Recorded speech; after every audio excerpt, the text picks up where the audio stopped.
আজকে আমরা গুপ্তোত্তর ভারত অর্থাৎ গুপ্ত যুগের পরবর্তী সময়ে বিভিন্ন যে রাষ্ট্র শক্তি, বিভিন্ন সাম্রাজ্য উদ্ভব হয়েছিল সেইগুলো আলোচনা করব। এখানে আমরা একটা মানচিত্র দেখতে পাচ্ছি 600 খ্রিস্টাব্দ নাগাদ, কারণ আমরা জানি 550 খ্রিস্টাব্দ পর্যন্ত 320 থেকে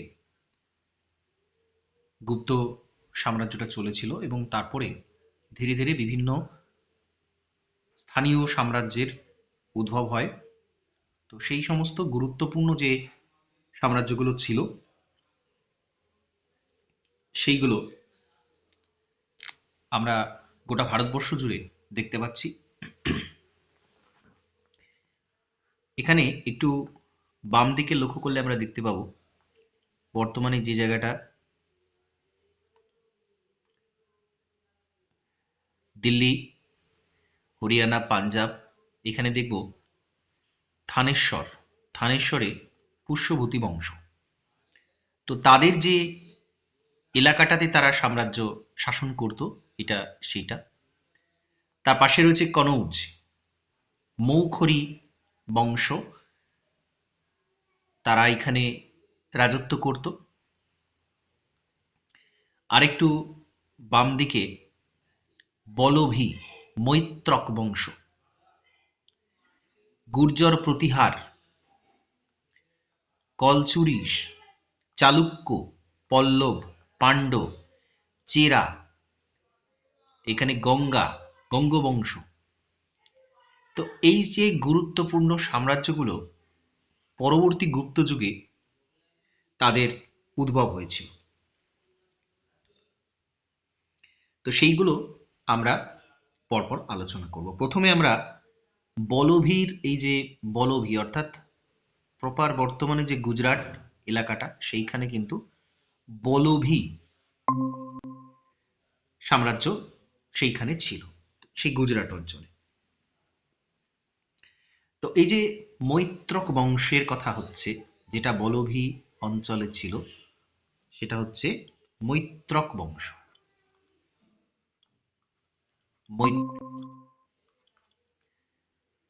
তো এই মৈত্রক রাজবংশ এইটাকে প্রতিষ্ঠা করছেন কে?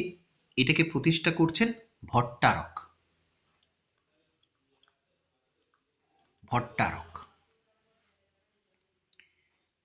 এবং তিনি আসলে গুপ্তদের সামন্ত ছিলেন এবং এই বংশের প্রথম যিনি গুরুত্বপূর্ণ রাজা, তিনি হচ্ছেন প্রথম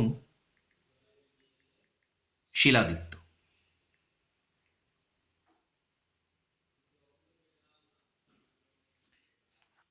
এবং তারপরের গুরুত্বপূর্ণ রাজা হচ্ছেন দ্বিতীয় ধ্রুব সেন। এই নামটাও গুরুত্বপূর্ণ। হর্ষবর্ধনের তিনি সমসাময়িক ছিলেন। হর্ষবর্ধন 606 খ্রিস্টাব্দ নাগাদ সিংহাসন আরোহণ করছেন। এই দ্বিতীয় ধ্রুব সেন, তিনি হর্ষবর্ধনের সাথে তার সংঘর্ষ হয়, যুদ্ধ হয় এবং তিনি পরাজিত হন এবং তার কন্যার সাথে ধ্রুব সেনের কিন্তু বিবাহ হয়েছিল পরবর্তীকালে। তারপরে আসেন চতুর্থ ধরসেন।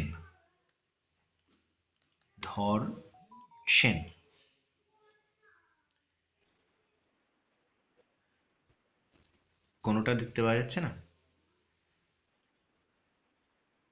জাস্ট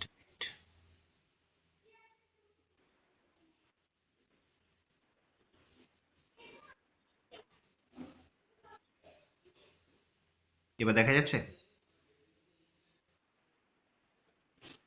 হ্যাঁ। তো ধরসেন, তাকে মৈত্রক বংশের শ্রেষ্ঠ রাজা বলা হয়। পরম ভট্টারক, মহারাজাধিরাজ এইসব উপাধি তিনি নিয়েছিলেন। এবং আর একটা গুরুত্বপূর্ণ তথ্য, সেটা হচ্ছে কি, তার সভাকবি ছিলেন ভট্টি। ধর্ষণের সভাকবি ছিলেন ভট্টি, এবং তিনি ভট্টি কাব্যম বা রাবণ বধম এই দুটো তিনি লিখেছিলেন।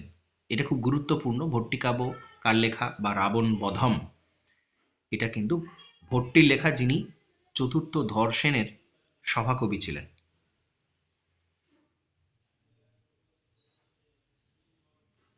বলভি অঞ্চলে সেই সময় একটা বিশ্ববিদ্যালয় ছিল, যেটা বৌদ্ধ শিক্ষা দেয়া হতো সেখানে। তো মৈত্রক বংশ সম্পর্কে আমাদের এই তথ্যগুলো জানতে হবে। বর্তমানে গুজরাট অঞ্চলে এরা শাসন করত, এবং ভট্টারক তিনি মৈত্রক রাজবংশটা প্রতিষ্ঠা করেছিলেন এইখানে, যিনি গুপ্তদের সামন্ত ছিলেন। তারপরে প্রথম স্বাধীন রাজা ছিলেন প্রথম শিলাদিত্য, এবং তারপরে দ্বিতীয় ধ্রুবসেন, এবং চতুর্থ ধর্ষেন হচ্ছেন এই রাজবংশের শ্রেষ্ঠ রাজা, যার সভাকবি ছিলেন ভট্টি। ভট্টি কাব্য রাবণ বধম তিনি লিখেছিলেন। এইটুকু জানলেই আমাদের চলবে। তো এটা হচ্ছে মৈত্রক বংশ সম্পর্কে একটা তথ্য। এরপরে আমরা দেখব মৌখরী বংশ।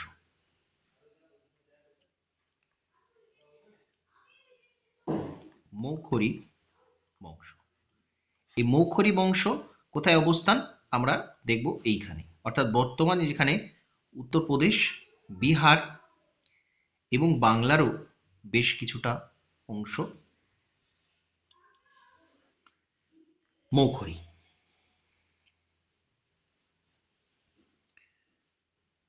এই বংশে প্রথমের দিকে তিনজন রাজা, হরিবর্মন, আদিত্য বর্মন, এরা ছিলেন, এবং এরাও কিন্তু গুপ্তদের সামন্ত ছিলেন। কারণ আমরা গুপ্ত সাম্রাজ্যের পরবর্তী সময়ে যেসব সাম্রাজ্যগুলো এসেছিল সেইগুলো সম্পর্কে জানছি, এবং বিরাট বড় গুপ্ত সাম্রাজ্য, সেটা আস্তে আস্তে ধ্বংস হওয়ার পর সেই তাদের বংশটা, বিভিন্ন যারা সামন্ত ছিলেন তারা কিন্তু স্বাধীন সাম্রাজ্য তাও তৈরি করেছিলেন, আমরা সেইগুলো এখানে দেখছি। তো এই মৌখরীরাও গুপ্তদের সামন্ত ছিলেন। প্রথম যদি বলা হয় মৌখরী বংশের প্রথম স্বাধীন রাজা কে, তিনি হচ্ছেন ঈশান বর্মন।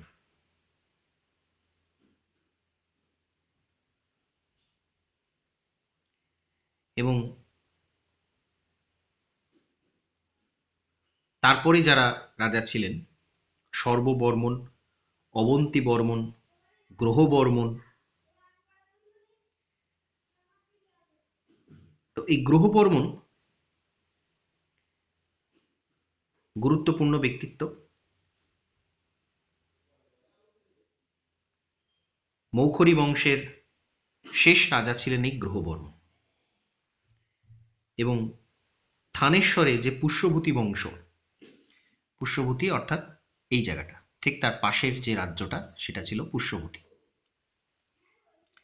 এই থানেশ্বরের পুষ্যভূতি বংশ, সেখানকার রাজা প্রভাকর বর্ধন তার কন্যা রাজ্যশ্রীকে তিনি বিবাহ করেছিলেন। এবং এইখানে গ্রহবর্মন সম্পর্কে একটা তথ্য আমাদের জেনে রাখতে হবে, কারণ পরবর্তীকালে এখান থেকে একটা সংঘর্ষের সূত্রপাত হয়। গ্রহবর্মন মৌখরী বংশীয় রাজা ছিলেন, শেষ রাজা। তার সাথে শশাঙ্কের যুদ্ধ হয়। শশাঙ্ক অর্থাৎ যিনি বাংলার প্রথম স্বাধীন রাজা, যাকে বলা হয় শশাঙ্ক। তো তার সাথে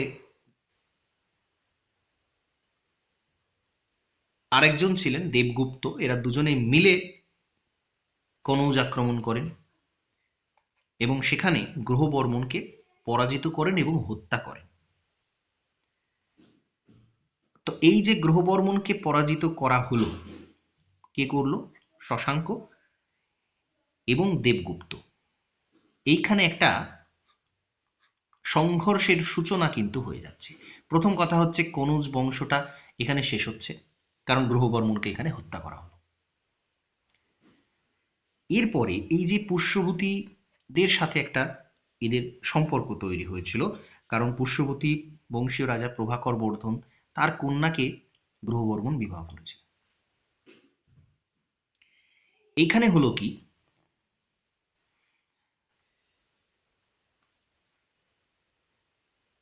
রাজ্যবর্ধন এরপরে রাজ্যবর্ধনের সাথে শশাঙ্কের যুদ্ধ হয়, কারণ যখনই এই গ্রহবর্মণকে হত্যা করা হচ্ছে এবং তার স্ত্রী অর্থাৎ এই রাজ্যশ্রী তাকে কিন্তু বন্দি করা হচ্ছে, তো তার ফলে এই থানেশ্বর থেকে রাজ্যবর্ধন তিনি শশাঙ্কর সাথে যুদ্ধ করছেন। আবার শশাঙ্ক কিন্তু রাজ্যবর্ধনকে হত্যা করছে, অর্থাৎ এই থানেশ্বরের পুষ্যবতী বংশ, সেখানে প্রভাকর বর্ধনের কন্যা ছিল রাজ্যশ্রী, তাকে বন্দি করার পর তার ভাই রাজ্যবর্ধন এখানে কিন্তু চলে যাচ্ছে। তো রাজ্যবর্ধন গিয়ে তার সাথে আবার শশাঙ্কের যুদ্ধ হচ্ছে এবং শশাঙ্ক সেখানে দেখা যাচ্ছে কি আবার পরাজিত করছেন রাজ্যবর্ধনকে। কি বললাম বোঝা যাচ্ছে? কানেক্ট করে মনে রাখবেন, এটা আমি পুষ্যভূতি বংশের কথা বলছি, যেহেতু পাশাপাশি এবং একটা কানেক্টেড ঘটনা, আমি সেই জন্য এটা একসাথে বলছি। ব্যাপারটা বুঝতে পারলেন?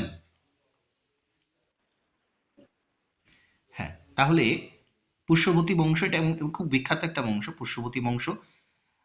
প্রথম হচ্ছেন প্রভাকর বর্ধন, ঠিক আছে, প্রভাকর বর্ধন প্রথম স্বাধীন রাজা।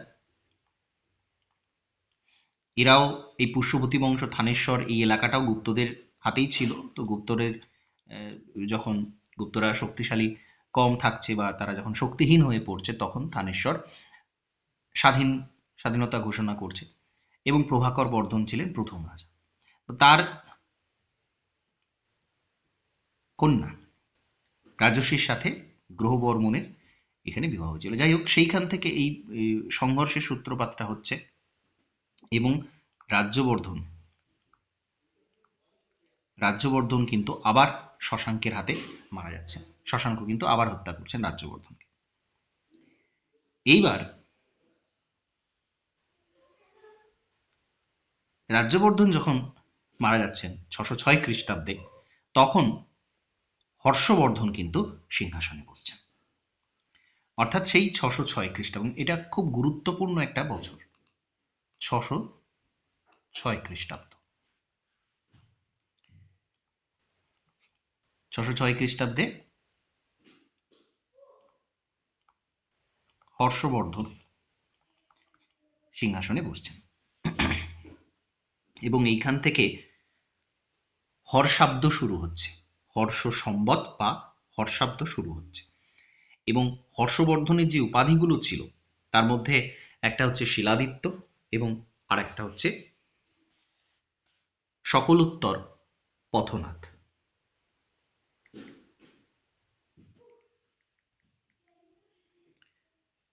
সকলোত্তর পথনাথ মানে কি? সকলোত্তর পথনাথ মানে হচ্ছে সমগ্র উত্তর ভারতের অধীশ্বর। কেন বলা হচ্ছে সেটা আমরা একটু পরে আসবো, বা কোথায় বলা হচ্ছে সেটা একটু পরে আসবো, কিন্তু হর্ষবর্ধনের এই যে উপাধিগুলো এটা খুব গুরুত্বপূর্ণ, শিলাদিত্য, সকলোত্তর পথনাথ। এবার তিনি কি করলেন, কনৌজ আক্রমণ করছেন, কারণ কনৌজ তখন কিন্তু শশাঙ্কের আন্ডারে, শশাঙ্ক সেটা দখল করে নিয়েছেন অলরেডি, কারণ এই গ্রহবর্মণকে হত্যা করার সাথে সাথে তিনি সেটা দখল পেয়ে গেছিলেন। তো রাজ্যবর্ধন কিন্তু তাকে পরাজিত করতে পারেননি, উল্টে রাজ্যবর্ধন পরাজিত এবং নিহত হন। তারপরে হর্ষবর্ধন যখন সিংহাসনে বসছেন, তখন আবার তিনি কনৌজ আক্রমণ করছেন এবং সেখান থেকে শশাঙ্ককে বিতাড়িত করেন, রাজ্যশ্রীকে সেখান থেকে উদ্ধার করেন, কারণ তাকে বন্দী করা হয়েছিল। এবং হর্ষবর্ধন শশাঙ্ককে সেখান থেকে সরিয়ে দিতে পেরেছিলেন, শশাঙ্ক কিন্তু সেখানে তিনি বন্দি করতে পারেননি বা শশাঙ্ককে পরাজিত করতে পারেননি। সম্পূর্ণ পরাজিত করে তাকে বন্দি করা বা চুক্তিবদ্ধ হতে বাধ্য করা, এরকম কিছু কিন্তু সম্ভব হয়নি। শশাঙ্ক কিন্তু শেষ পর্যন্ত 637 খ্রিস্টাব্দ নাগাদ যখন শশাঙ্কের মৃত্যু হচ্ছে, তারপরে হর্ষবর্ধনের হাতে মগধ, উড়িষ্যা, আমাদের বঙ্গ, এই পুরো এলাকাটা অর্থাৎ উত্তরের এই যে অংশটা, একটা বিরাট অংশ, সেইটা তখন কিন্তু হর্ষবর্ধনের হাতে আসছে। এই কারণে পরবর্তীকালে আইহোল প্রশস্তিতে, আইহোল শিলালিপিতে এই সকলোত্তর পথনাথ কথাটা হর্ষবর্ধনের জন্য ব্যবহার করা হচ্ছে। অর্থাৎ এই পুরো উত্তর ভারতের অধীশ্বর উত্তর পথনাথ। ঠিক আছে, তাহলে এই হচ্ছে বিষয়। তাহলে এটা কিন্তু কানেক্ট করে মনে রাখতে হবে, একটার সাথে একটা কানেক্ট করে মনে রাখবেন। এবং আমি ম্যাপটা রেখেছি এই কারণে যে ঠিক কোন জায়গাতে কোন রাজবংশটা ছিল, এবং যখন ঠিক উত্তর ভারতে কোন রাজবংশ, তখন দক্ষিণ ভারতে কোন রাজবংশ ছিল, ঠিক এই সময়কালটা কেমন ছিল, সেইটা কিন্তু আমাদের পরিষ্কার বুঝতে হবে। তবে আমরা বিষয়টাকে, আমাদের ধারণাটা স্বচ্ছ তৈরি হবে এবং ব্যাপারগুলো আমরা সহজে মনে রাখতে পারবো বা ব্যাপারটা আমরা বুঝতে পারবো। তাহলে এই ঘটনা ঘটল। এইবার এর আগে আমরা ধ্রুব সেনের কথা আলোচনা করেছি, দ্বিতীয় ধ্রুব সেন। তো সেই দ্বিতীয় ধ্রুব সেনের বিরুদ্ধে তিনি জয়লাভ করছেন, বলভি দখল করেছিলেন, কিন্তু পরবর্তীকালে হর্ষবর্ধনের কন্যার সাথে আবার এই ধ্রুব সেনের বিবাহ তিনি দিয়ে দেন। যাই হোক, এরপর 634 খ্রিস্টাব্দ 634, এইখানে কিন্তু একটা ঘটনা ঘটছে। দ্বিতীয় পুলকেশী চালুক্যরাজ, এই যে চালুক্য বংশ, দাক্ষিণাত্যে তখন কিন্তু চালুক্য বংশ চলছে। চালুক্য বংশের সবচেয়ে গুরুত্বপূর্ণ যিনি রাজা, তিনি হচ্ছেন দ্বিতীয় পুলকেশী। এই দ্বিতীয় পুলকেশীর কাছে তিনি পরাজিত হয়েছিলেন। হর্ষবর্ধন কিন্তু এইখানে এসে পরাজিত হচ্ছেন কার কাছে? দ্বিতীয় পুলকেশীর কাছে 634 খ্রিস্টাব্দ নাগাদ। এবং এই দ্বিতীয় পুলকেশী, তাকে দক্ষিণ পথনাথ বলা হতো, অর্থাৎ দক্ষিণ ভারতের অধীশ্বর, অর্থাৎ দাক্ষিণাত্যের একজন শ্রেষ্ঠ রাজা সেই সময় ছিলেন দ্বিতীয় পুলকেশী, উত্তর ভারতের সেই সময় শ্রেষ্ঠ রাজা ছিলেন হর্ষবর্ধন। এই দুজনের মধ্যে যুদ্ধ হচ্ছে এবং সেখানে দ্বিতীয় পুলকেশী কিন্তু জিতে যাচ্ছে। এইবার পুষ্যবতী বংশের শ্রেষ্ঠ রাজা হর্ষবর্ধন, একজন অত্যন্ত গুরুত্বপূর্ণ রাজা।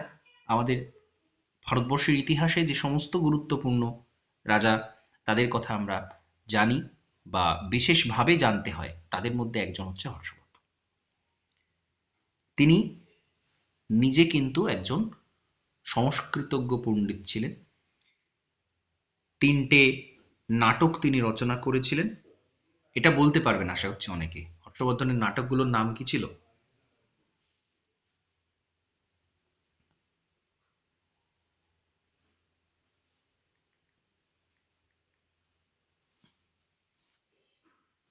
শোনা যাচ্ছে?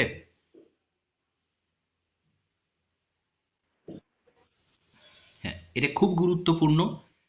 নাগানন্দ, রত্নাবলী এবং প্রিয়দর্শিকা।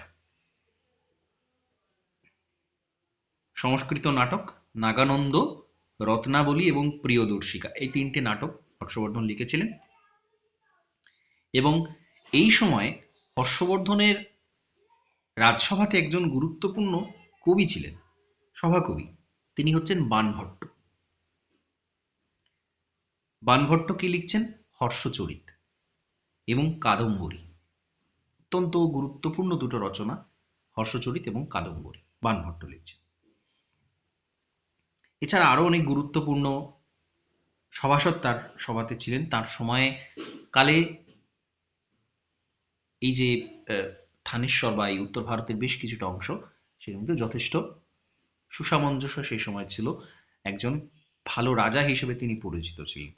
এবং এই সময় নালন্দা বিশ্ববিদ্যালয় কিন্তু আরো বেশি বিখ্যাত, বিশ্ববিখ্যাত হয়ে ওঠে।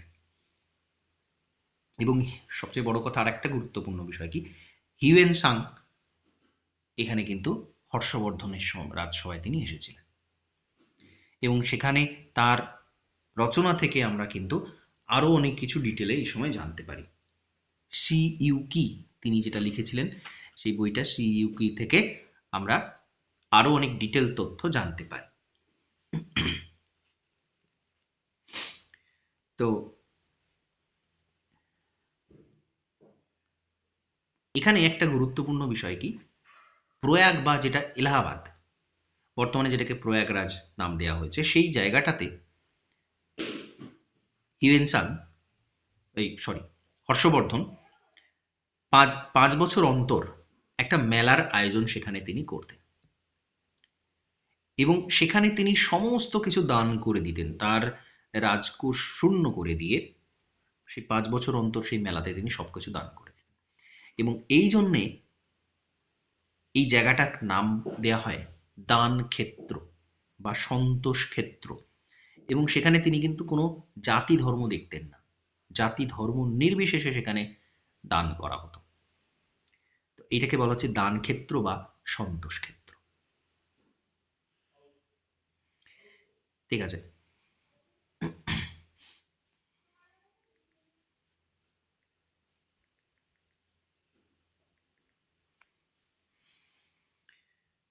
এবার এই সময়ে যে শাসন ব্যবস্থাটা কেমন ছিল সেখান থেকেও প্রশ্ন হয়। এখানকার যে রাজস্ব ব্যবস্থা ছিল, 3 ধরনের ট্যাক্স দিতে হতো। ভাগ, যেটা ভূমি রাজস্ব, সেটার নাম ছিল ভাগ। হিরণ্য, বাণিজ্য করার জন্য যে ট্যাক্স, সেটা হচ্ছে হিরণ্য। এবং বলি, অতিরিক্ত ব্যয় নির্বাহের জন্য বলি বলে আর একটা ট্যাক্স দিতে হতো। তাহলে 3টে ট্যাক্স খুব গুরুত্বপূর্ণ, হিরণ্য, ভাগ এবং বলি। এই 3টে ট্যাক্স হর্ষবর্ধনের সময় কালে দিতে হতো।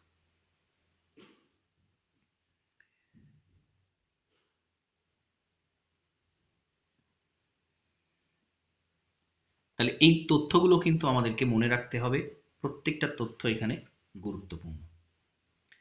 আচ্ছা, এই সময়ে শশাঙ্কের কথা এলো।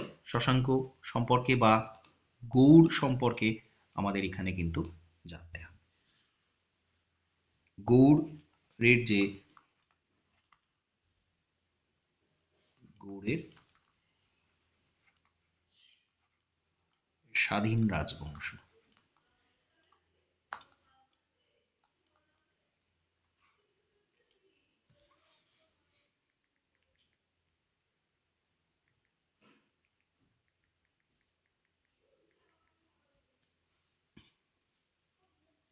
তো গুপ্ত বংশের পতনের পর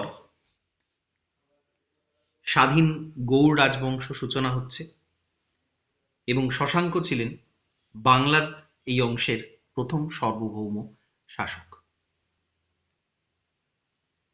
শিবের উপাসক ছিলেন। 606 খ্রিস্টাব্দে যখন হর্ষবর্ধন সিংহাসনে বসছেন, সেই সময় তিনি স্বাধীন রাজ্য তৈরি করছেন, এবং তার যে রাজধানী সেটা ছিল কর্ণ সুবর্ণতে।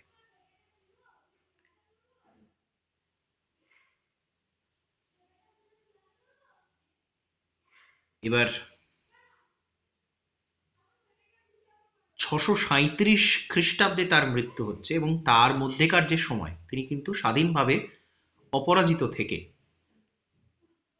এই যে গৌড় এলাকা, অর্থাৎ বর্তমানে যেটা বঙ্গদেশ, এখানে স্পেসিফিক করা নেই, কিন্তু ঠিক কনৌজের পাশেই এই যে অংশটা, কামরূপ রাজ্যের ঠিক নিচে এই যে অংশটা, এই জায়গাটাতে কিন্তু তিনি শাসন করতেন।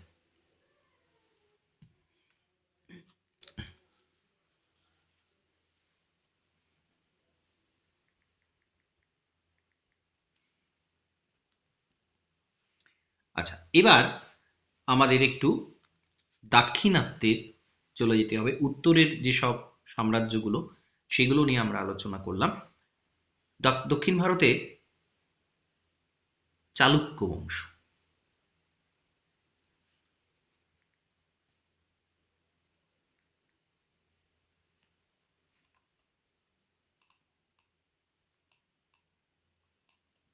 চালুক্যদের অবস্থানটা আমরা দেখতে পেলাম।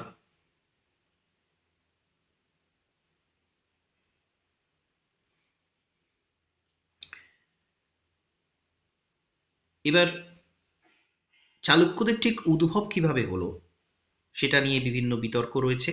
কেউ বলেন উত্তর ভারতে, কেউ বলেন পশ্চিম ভারত, কেউ বলেন কন্নড় বিভিন্ন অঞ্চলে তাদের উদ্ভব হয়েছে।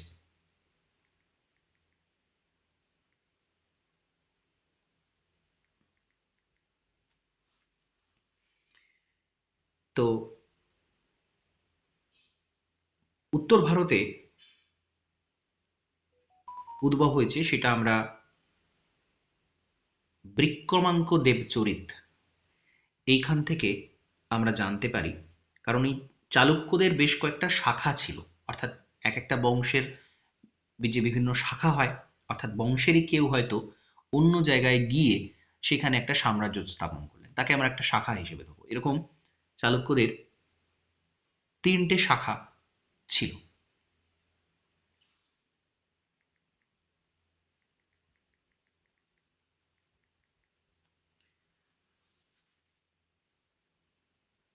সেগুলো আমরা পরপর আলোচনা করব।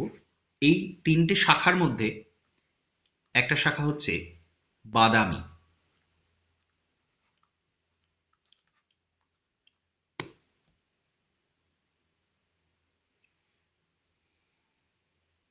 বাদামি চালুক্য বংশ। বাতাপি বা বাদামি, এটাই ছিল মূল চালুক্য এলাকা।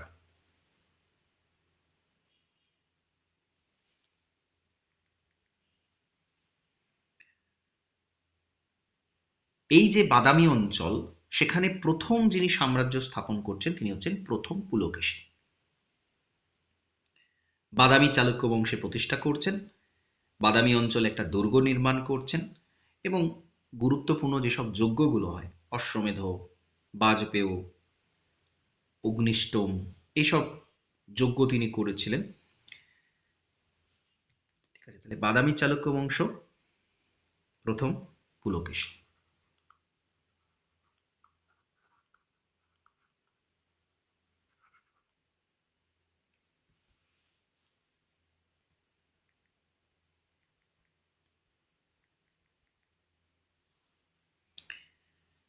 তারপরে যিনি রাজা তিনি হচ্ছেন প্রথম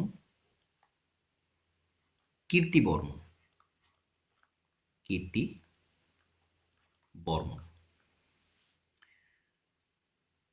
বাদামি যে নগর সেটা মূলত তার হাত ধরে তৈরি হয়েছিল, বিভিন্ন গুহা মন্দির।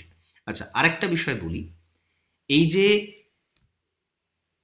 দক্ষিণ ভারত, দাক্ষিণাত্যের যে সমস্ত সাম্রাজ্যগুলো,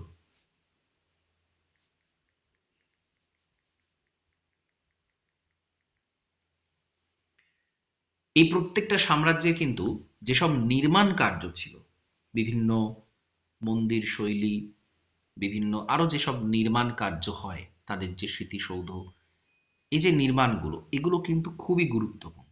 প্রত্যেকটা সাম্রাজ্যের আলাদা আলাদা যে নির্মাণ আছে সেগুলোর উপর আমাদের গুরুত্ব দিতে হবে এবং বুঝতে হবে দক্ষিণ ভারতে এগুলো কিন্তু একটা আলাদা গুরুত্ব আছে। তো এই প্রথম কীর্তিবর্মন তিনি কিন্তু বিষ্ণু গুহা মন্দির বাদামিতে নির্মাণ করা শুরু করেন। তারপরে আসছেন মঙ্গলেশ।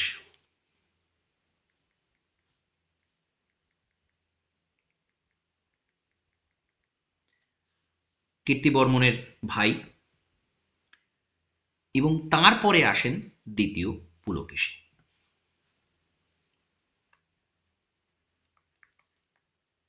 মঙ্গলেশ এবং তারপরে আসছেন দ্বিতীয়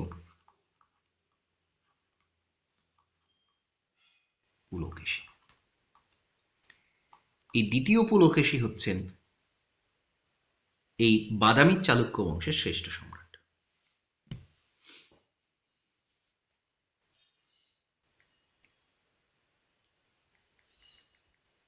তার সম্পর্কে আপনাদের আর কিছু জানা আছে?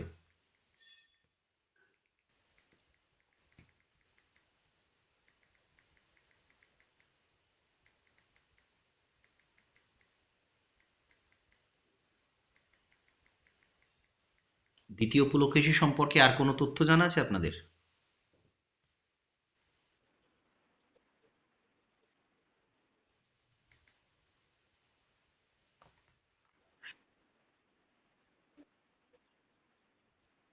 হ্যাঁ,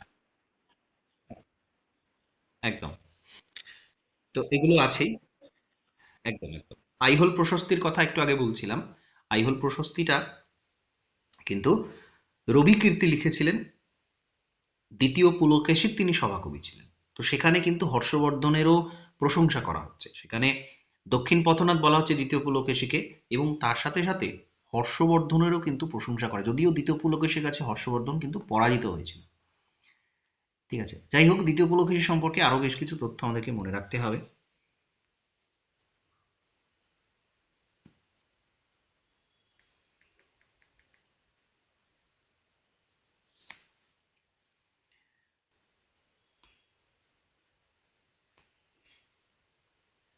হর্ষবর্ধনকে তিনি তো যুদ্ধে পরাজিত করছেনই, এবং প্রায় সমস্ত দাক্ষিণাত্য তিনি দখল করে ফেলেছিলেন, তার অধিকার প্রতিষ্ঠা করেন।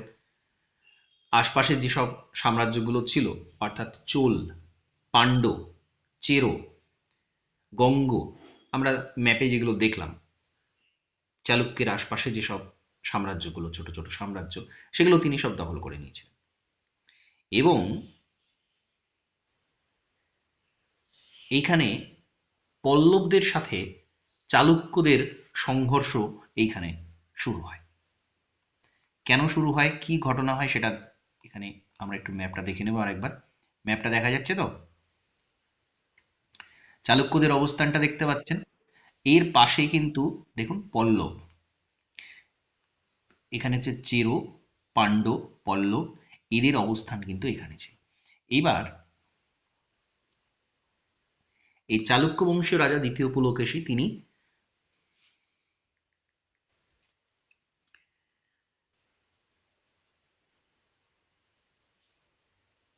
পল্লবরাজ প্রথম মহেন্দ্র বর্মনকে পরাজিত করেছিলেন।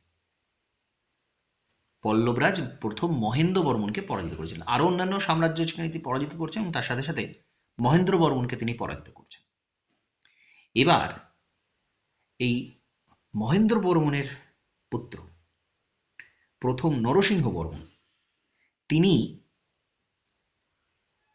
তার পিতার মৃত্যুর প্রতিশোধ নিতে বাতাপি আক্রমণ করেন, অর্থাৎ চালুক্য সাম্রাজ্যে আক্রমণ করেন। দ্বিতীয় পুলকেশীর সাথে প্রথম নরসিংহ বর্মনের যুদ্ধ হয়, এবং সেখানে দ্বিতীয় পুলকেশীকে তিনি পরাজিত এবং হত্যা করেন। অর্থাৎ দ্বিতীয় পুলকেশী প্রথম নরসিংহ বর্মনের কাছে পরাজিত হচ্ছেন।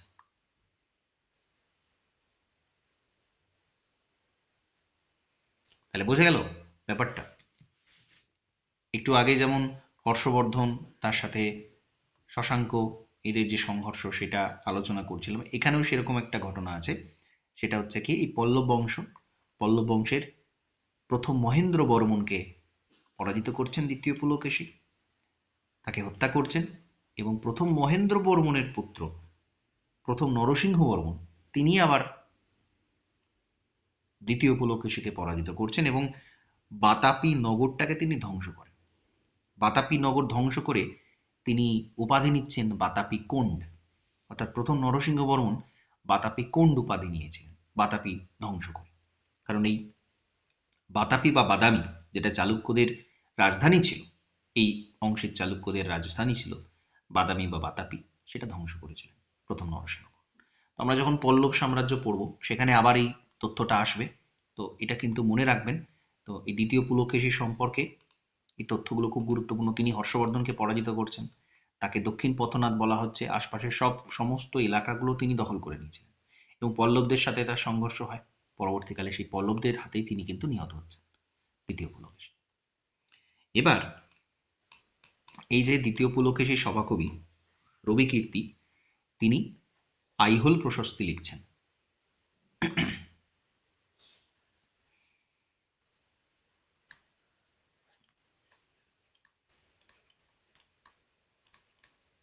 আইহোল প্রশস্তি,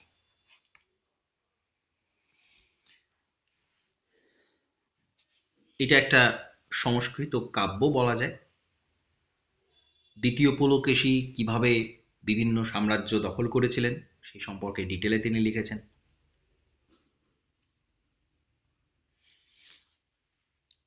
যেরকম যে কোনো প্রশস্তিতে যার সম্পর্কে লেখা হয়, যে রাজার সম্পর্কে লেখা তার বিভিন্ন গুণগান করা হয়, এখানেও তাই করা আছে। তো এই সময় তাহলে দ্বিতীয় পুলকেশী কিন্তু পরাজিত হচ্ছেন এবং নিহত হচ্ছেন।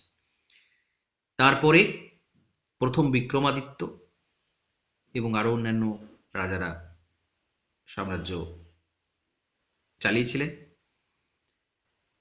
শেষে আসেন দ্বিতীয় বিক্রমাদিত্য।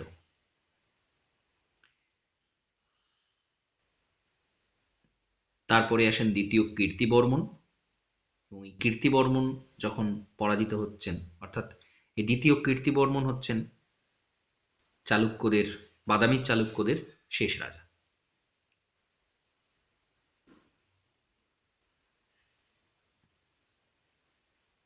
ঠিক আছে, তো এগুলো একটু মনে রাখবেন যে তথ্যগুলো বললাম। মন্দির স্থাপত্য, এই যে চালুক্যরা বিভিন্ন মন্দির তৈরি করা শুরু করেন, সেটা এই সময় শুরু হয়েছিল।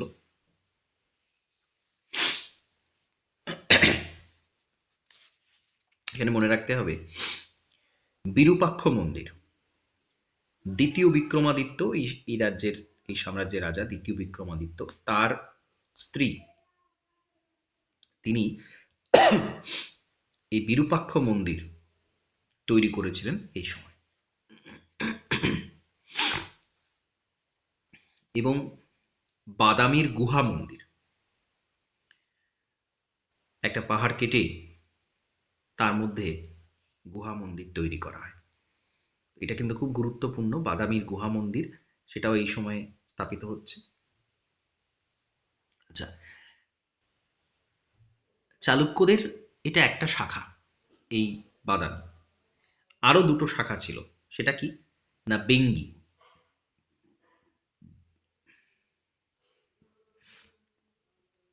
বেঙ্গি অঞ্চলে চালুক্যদেরই একটা শাখা, বিষ্ণু বর্ধন, তিনি বেঙ্গি অঞ্চলে সাম্রাজ্য স্থাপন করেন।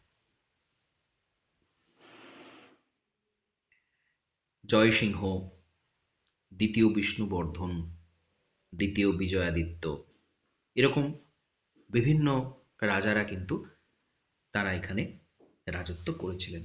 তো এটা জাস্ট মনে রাখতে হবে যে বেঙ্গি অঞ্চলে চালুক্যদের আর একটা শাখা ছিল। এবং এটা ২ নম্বর হলো। ৩ নম্বর আর একটা শাখা হচ্ছে কল্যাণী। কল্যাণীর চালুক্য বংশ। এই কল্যাণী কোথায়? কল্যাণী বর্তমানে যেটা হায়দ্রাবাদ। দ্বিতীয় তৈল বা তৈলপ, এই কল্যাণীর চালুক্য বংশের প্রতিষ্ঠা করেছিলেন।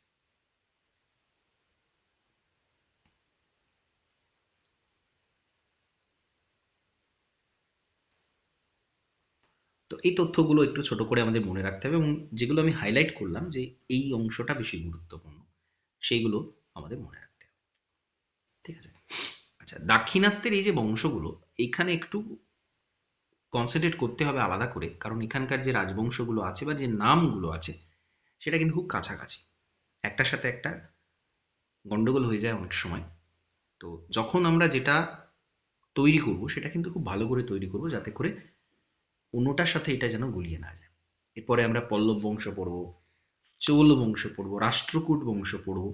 দাক্ষিণাত্যের এই যে বংশগুলো ছিল, এই প্রত্যেকটা কিন্তু আলাদা গুরুত্ব আছে। এবং আরো অনেক পরে মধ্যযুগে বিজয়নগর, সেগুলো আরো অনেক পরের ইতিহাস। এগুলো আমরা পরপর আলোচনা করছি, এবং যেহেতু ঠিক গুপ্ত যুগের পরেই এদের উৎপত্তি হয়েছে, এবং তারপরে কি কি ঘটনা ঘটেছিল, গুরুত্বপূর্ণ ঘটনা সারা ভারতবর্ষ জুড়ে, সেগুলো আমরা আলোচনা করছি। তো সেখানে আমাদের এগুলো কিন্তু পরপর মনে রাখতে হবে। ঠিক আছে? আচ্ছা, পল্লব বংশটা কি আমি আজকে করাবো নাকি সেটা পরের দিন করাবো? কারণ এগুলো প্রচুর তথ্য রয়েছে সবগুলোতেই। হ্যাঁ, এই তথ্যগুলো কিন্তু একটু ভালো করে মনে রাখতে হবে। আমি এখানে যে ঘটনাগুলো বললাম দেখুন, ইতিহাসের ইতিহাসগুলোকে কিন্তু আমাদের কানেক্ট করে মনে রাখতে হবে। একটার সাথে একটা কানেক্ট করে না মনে রাখলে কিন্তু আ মনে রাখাটা খুব মুশকিল হয়ে যায়, বা বিষয়বস্তুটাকে বোঝা খুব মুশকিল হয়ে যায়। এই যে দুটো বংশ, থানেশ্বরের পুষ্যবতী বংশ আর কনৌজের মৌখরী বংশ। এখানে চালুক্য আর পল্লব, এই দুটোর সাথে এই যে কানেকশন, একটা সাম্রাজ্যের রাজা আরেকজনকে আক্রমণ করছে, সেখানে পরাজিত করল, তারপরে আরেকজন বংশধর সে এসে আবার তাকে পরাজিত করছে। এই যে ঘটনাগুলো ঘটছে একটার সাথে একটা, এবং প্রত্যেকটার সাথে হিস্ট্রি কানেক্ট, এবং সেখানে শশাঙ্ক, গৌড়, আমাদের অর্থাৎ বাংলা এই অঞ্চল, এই প্রত্যেকটার সাথে এগুলো কিন্তু কানেক্টেড। তো এই ম্যাপটা একটু ভালো করে দেখে নেবেন, তাহলে বুঝে যাবেন যে ব্যাপারটা এরকম। এবং এখান থেকেই কিন্তু আস্তে আস্তে আমরা মধ্যযুগের দিকে, মধ্যযুগের ইতিহাসের দিকে পা বাড়িয়ে দিচ্ছি। ঠিক আছে? আর এই যে দাক্ষিণাত্যে যে বংশ, এরপরে আমরা এখানে চালুক্য বংশ পড়লাম, এরপরে চোল বংশ পড়ব। চোলরা কিন্তু আবার অন্যরকম শক্তিশালী সাম্রাজ্য ছিল। চোলদের মূল শক্তি সেটা ছিল তাদের নৌবাহিনী। চোলরাও এই দাক্ষিণাত্যের একটা এই অংশটা, দক্ষিণ ভারতের অংশটা, বর্তমানে তামিলনাড়ু, তেলেঙ্গানা, কর্ণাটক, কেরালা, এই যে একটা অংশ, এইখানে তাদের সাম্রাজ্যটা ছিল। কিন্তু তারা এত শক্তিশালী তাদের নৌবাহিনী ছিল যে তারা কিন্তু বিদেশে পর্যন্ত উপনিবেশ তৈরি করেছিল, উপনিবেশ তৈরি করেছিল। এবং এই বঙ্গোপসাগরের আশপাশে আমাদের এই যে দক্ষিণ পূর্ব এশিয়ার যে অংশ, দক্ষিণ পূর্ব এশিয়ার বিভিন্ন দেশে আমরা কিন্তু ভারতীয় সংস্কৃতির বিভিন্ন নিদর্শন পাই, দক্ষিণ পূর্ব এশিয়ার দেশে।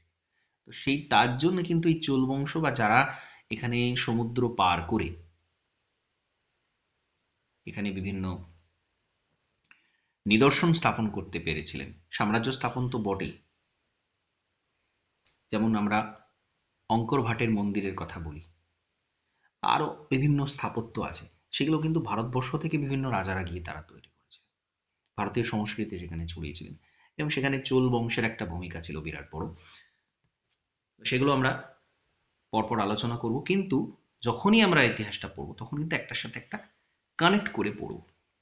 চোলদের আমরা কিন্তু এইখানে এই 600 খ্রিস্টাব্দ নাগাদ চোলদের খুঁজে পাবো না, কিন্তু এরপরেই 700 খ্রিস্টাব্দ নাগাদ সেখান থেকে চোলদের খুব সূক্ষ্ম একটা ধারা সেটা কিন্তু চলছে। এবং তারপরে পরবর্তীকালে দেখবে তারও তারও অনেক পরে তারা শক্তিশালী হতে পেরেছিল। চোলরা আর একটু পরে শক্তিশালী হয়, এবং তারা কিন্তু এই নৌবাহিনীর সাহায্যে আভ্যন্তরীণ ক্ষেত্রেও, শুধু বাইরে নয়, আভ্যন্তরীণ ক্ষেত্রেও তারা কিন্তু যথেষ্ট শক্তিশালী ছিল। বাংলা আক্রমণ করা, বিভিন্ন আরো বিভিন্ন জায়গা তারা দখল করেছিল, এটা বেশ বিস্তীর্ণ অংশ কিন্তু তাদের দখলে ছিল।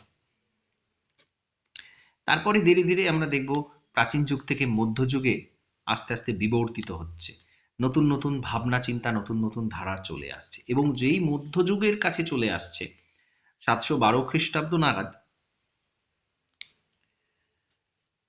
আরব থেকে সিন্ধু দেশ, সেখানে সিন্ধু দেশ আক্রমণ, এবং সিন্ধু দেশটা তারা জয় করতে পারছে।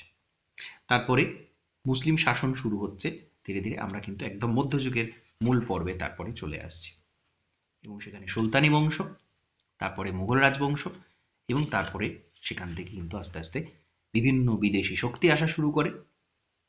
তারপরে আস্তে আস্তে ব্রিটিশরা সেখানে সর্বেসর্বা হয়ে ওঠে, এবং তারপরে আমাদের আধুনিক যুগ শুরু হয়। যদিও ঔরঙ্গজেবের মৃত্যুর পর থেকে 1707 থেকে অনেক ঐতিহাসিক তারা আধুনিক যুগের শুরু বলে মনে করেন। তো সেই সময় থেকে আমরা যদি ধরি, তারপরে কিন্তু আধুনিক ইতিহাস বা modern history, in modern Indian history শুরু হচ্ছে।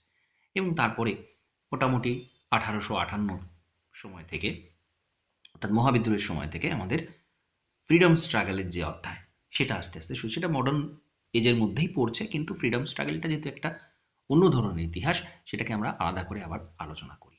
তো ইতিহাসের এই যে তিনটে অংশ, প্রাচীন যুগ, মধ্যযুগ এবং আধুনিক যুগ, এই যুগ বিভাগ সেটা স্পষ্ট বুঝতে হবে, এবং একদম পরপর ঘটনা প্রবাহ, প্রাচীনকালের ইতিহাসে কি ছিল, সেখান থেকে আস্তে আস্তে, মানে প্রাগৈতিহাসিক সময়ের কথা বলছি, তারপরে সেখান থেকে নব্যপ্রস্তর যুগ, মেহেরগড় সভ্যতা, তারপরে চ্যালকোলিথিক পিরিয়ড বা তাম্রপ্রস্তর যুগ, যেটা আমরা তাম্র ব্রোঞ্জ যুগ, চ্যালকোলিথিক পিরিয়ড, যেটাকে আমরা সিন্ধু সভ্যতাকে বলি, চ্যালকোলিথিক পিরিয়ড। তারপরে আসছে লৌহ যুগ অর্থাৎ বৈদিক সভ্যতা, তারপরে মহাজনপদ, সেখান থেকে মগধকে কেন্দ্র করে হর্ষাঙ্ক বংশ এবং পরপর পরপর এই যে রাজবংশগুলো, সেখান থেকে শৈশনাগ বংশ, নন্দ বংশ, মৌর্য বংশ, এই যে বংশগুলো তারপরে আসছে। এবং তারপরে একটা বড় পিরিয়ড ধরে সেরকম বড় রাজার অস্তিত্ব ছিল না, বিভিন্ন বৈদেশিক আক্রমণ হতে থাকে, তারা ভারতে এসে ভারতে বসবাস শুরু করে এবং সেখান থেকে তারপরে গুপ্ত বংশের উদ্ভব এবং গুপ্তদের পরে এরা। এবং এদের পরে দেখবো আস্তে আস্তে যে শক্তিশালী বংশগুলো ছিল, তাদের পরে আস্তে আস্তে এই জায়গা থেকে কিন্তু ভারতে প্রবেশ আবার শুরু হয়, ইসলামিক শাসন এরপরে শুরু হচ্ছে মধ্যযুগ 1206 খ্রিস্টাব্দ নাগাদ। তারপরে আবার সেই সেই ইতিহাসটা আবার অন্যরকম, তারপরে ধাপে ধাপে ধাপে ধাপে গোটা ভারতবর্ষের ইতিহাস। তো এই পুরো বিষয়টা কিন্তু টাইম লাইন ধরে আমাদের মাথায় রাখতে হবে, কার পরে কোন ঘটনা ঘটছে, তবে আমাদের কিন্তু একটা স্পষ্ট ধারণা তৈরি হবে এখান থেকে, নাহলে কিন্তু আমরা একটার সাথে আর একটা কানেক্ট করতে পারবো না। কারণ ইতিহাসের একটা সূত্র মেনে পরপর পরপর ধারায় কিন্তু ঘটনা প্রবাহ ঘটতে থাকে। একটা ঘটনার সাথে পরের ঘটনার অবশ্যই সম্পর্ক রয়েছে, বা একটা ঘটনার আগের ঘটনায় কি ঘটেছিল, তারপরে ঘটনাটা কেমন ঘটবে, সেটা কিন্তু একটার সাথে একটা ইন্টার রিলেটেড, ইন্টার কানেক্টেড। তো সেই কি কি ঘটনা ঘটেছিল, তারপরে কেন ঘটলো সেই ঘটনা, সেটাই কিন্তু আমাদের ইতিহাসের মূল বিষয়, বা একটা শৃঙ্খলের মতো, একটা সুতোর মতো একটার সাথে একটা কিন্তু কানেকশন রয়েছে। তো সেটা সামগ্রিকভাবে আমাদেরকে মনে রাখতে হবে যে এরপর এইটা, এরপর এইটা, এরপর এইটা। তবে আমরা খুব স্পষ্টভাবে এর ধারণা তৈরি করতে পারবো এবং মনে রাখার ক্ষেত্রে আমাদের কোনো সমস্যা হবে না। যেটা সবচেয়ে গুরুত্বপূর্ণ বিষয়, যে আমরা মানে সাল মনে রাখার ক্ষেত্রে অনেকের সমস্যা ইতিহাসের ক্ষেত্রে হয়, এবং সেটা হওয়ার কারণই হচ্ছে এই আমরা ঠিক কোন জিনিসটা কোন জায়গায় বসাবো বুঝতে পারি না। আমরা একটা ঘটনার কথা শুনলাম, আচ্ছা এইটা এই সাম্রাজ্য এটাই, কিন্তু কোন জায়গাতে আমরা সেটা মস্তিষ্কের কোন জায়গায় আমরা সেটা বসাবো, কোন ঘটনার পরে সেটা ঘটলো বা কার আগে ঘটলো, ঠিক কোন জায়গাটায় ঘটলো, সেটা স্পষ্ট বুঝতে হবে। তবে আমরা কিন্তু সেটা মনে রাখতে পারবো। ঠিক আছে? তো আমরা যখন ইতিহাস পড়বো তখন আমাদের এই অ্যাপ্রোচটা ঠিক রাখতে হবে, ঘটনা প্রবাহগুলো আমাদেরকে বুঝতে হবে। তবে আমরা একটার সাথে একটা লিঙ্ক তৈরি করতে পারলে স্মৃতিশক্তিটা আমাদের কিন্তু কাজ করবে। ঠিক আছে?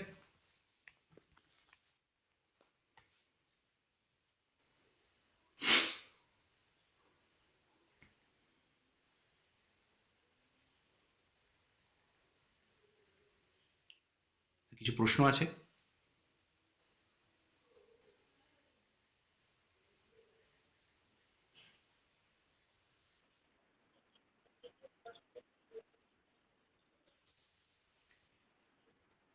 হ্যাঁ, হ্যাঁ, নোটসগুলো দিয়ে দেবো, নোটসগুলো দেবো। ঠিক আছে।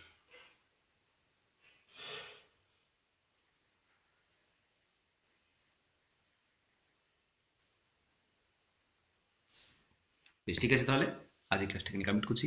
নমস্কার।